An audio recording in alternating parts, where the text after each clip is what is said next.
que sapigueu que el curs anual és de 2 anys, això em sembla que és bastant clar, ho hem anat dient, d'unes 200 hores cada un, 212 per participar. Els grups són de 6 alumnes perquè evidentment cal que tots puguem treballar bé a faristol i tal, excepte en les classes de cos, que sí que s'ajuntaran els grups perquè és molt més enriquidor també que el grup sigui més gran per les classes de cos. I les classes es fan en sales de doblatge professionals, que habitualment s'utilitzen per fer doblatge professional. El que es treballa en el primer any, com veieu aquí, és un primer nivell de sincronia, tenir ja molt força clara la sincronia, la fonètica i lingüística catalanes, la logopèdia i dicció i les tècniques corporals, o sigui, amb el Xavi, amb el Nam. I els objectius són això, assolir una bona dicció i una bona capacitat de narrar de manera amena pels documentals i poder fer doblatge d'animació. Per què comencem el primer any amb doblatge d'animació? És perquè és molt més... O sigui, en el doblatge d'animació, com deia la Sílvia, que després deia, en el segon nivell ja serem més subtils. En animació hi hem de posar molt, ens hem d'arriscar molt, no ens podem quedar a mitges tintes, a nivell interpretatiu hem de donar molt. I també té força dificultat amb la sincronia, l'animació, perquè els dibuixos són dibuixats segons la producció de molt diverses maneres i el ritme i tot plegat és complicat d'agafar. Vull dir que és una molt bona eina per aprendre i per fixar i per posar en pràctica totes les eines que se us van donant durant el curs. A més, dona casualitat, quina casualitat, que generalment quan es comença a treballar professionalment en doblatge entres més, al principi donen més oportunitats amb aquest tipus de feina, amb l'animació i amb documentals que no pas en ficció. O sigui, és una mica una manera de...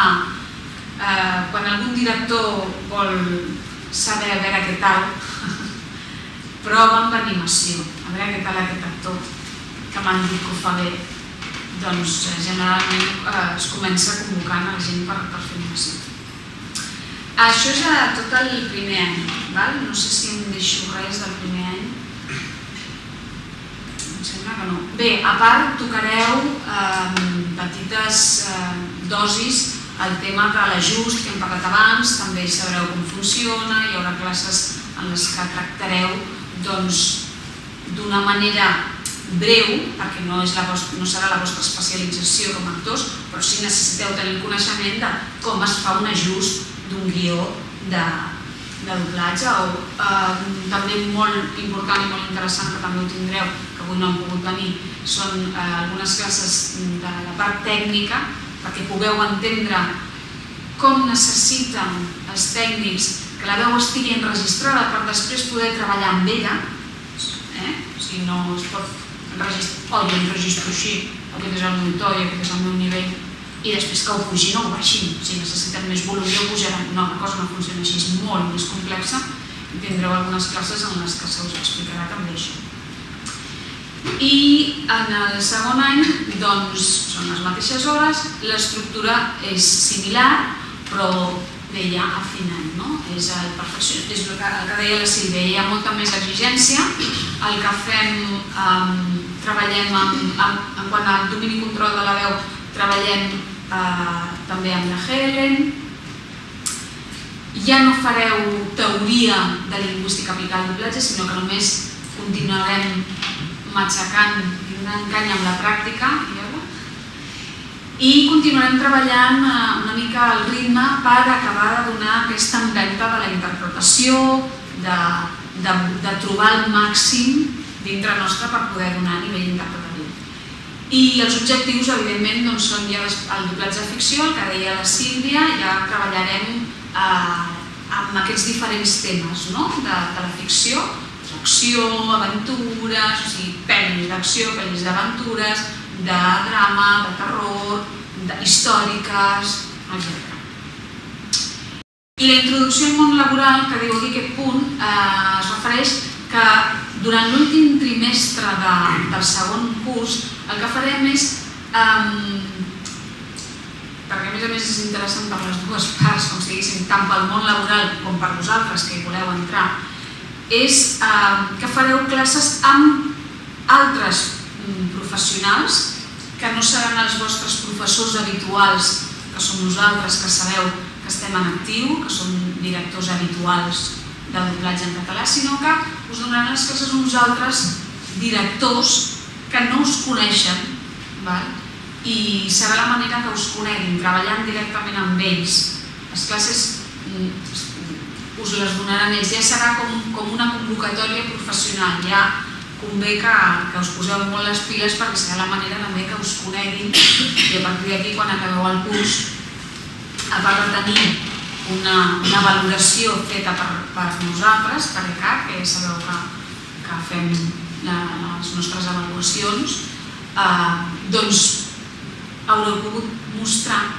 i haureu pogut també absorbir altres perspectives de la direcció de doblatge. Cada director és una persona diferent, vull dir, això no és quadriculat, cada sala sí, hi ha una manera, el take es passarà d'aquesta manera, s'enregistrarà d'aquesta manera i si està bé es guarda i si no es llença, però vull dir que cada director té potser una mica el seu estil i el director és el que mana dintre de la sala.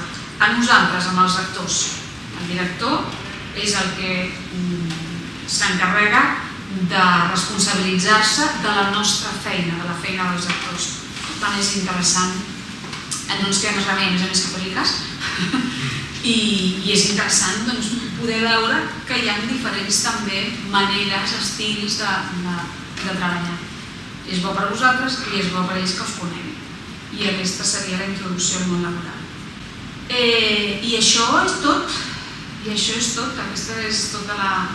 Segurament és possible que em deixi alguna cosa, en qualsevol cas, si voleu més informació, si hi ha alguna pregunta que avui no ens donés temps de respondre, podeu enviar mails a info@ecat.cat, que ja suposo que més o menys ho coneixeu.